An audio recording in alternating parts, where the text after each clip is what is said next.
अ, सगळ्यांना नमस्कार. मी प्रशिक सोनवणे आणि आज आपणासमोर ही व्हिडिओ करण्याचं कारण असं की एक दोन शब्द मला या ठिकाणी बोलूशी वाटत आहे की आज जे सामाजिक वातावरण आपण देशामध्ये राज्यामध्ये बघतो ते काही व्यवस्थित नाही असं मला त्या ठिकाणी वाटतं.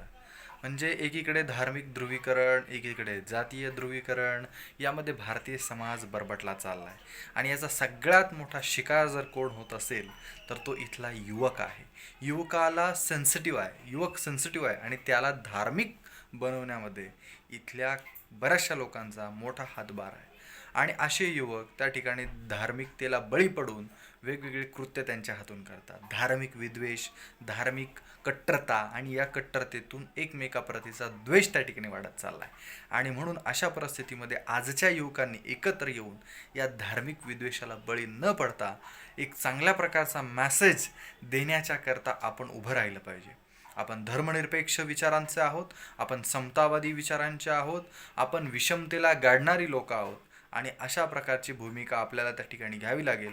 आणि ही भूमिका घेण्याच्या करता सर्व युवकांनी एकत्र येण्याची गरज आहे. युवकांनी स्वतःला विज्ञानवादी बनवण्याची गरज आहे.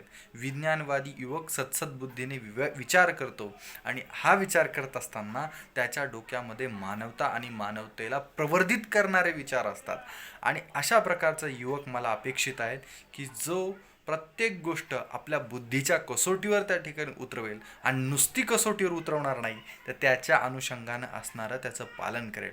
आणि म्हणून मी अशा युवकांना निर्माण करण्याच्यासाठी, अशा युवकांना तयार करण्यासाठीची माझी भूमिका कायम असेल. आणि म्हणून मी सर्वांना आवाहन करेन की धार्मिक विद्वेषातून बाहेर पडून सामाजिक समता कशी प्रस्थापित करता येईल, सामाजिक भेदभावाच्या विरोधात आपल्याला काय करता येईल, अशा पद्धतीचं काम आजच्या युवकांनी करणं आहे.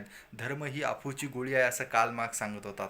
ते अगदी खरं आहे. धर्माची नशा युवकांना देऊन त्यांच्या हातून वेगवेगळ्या प्रकारचे कृत्य करून घेणं, यासाठी आज बरेचसे लोक हे काम करण्यात धन्यता मानतात.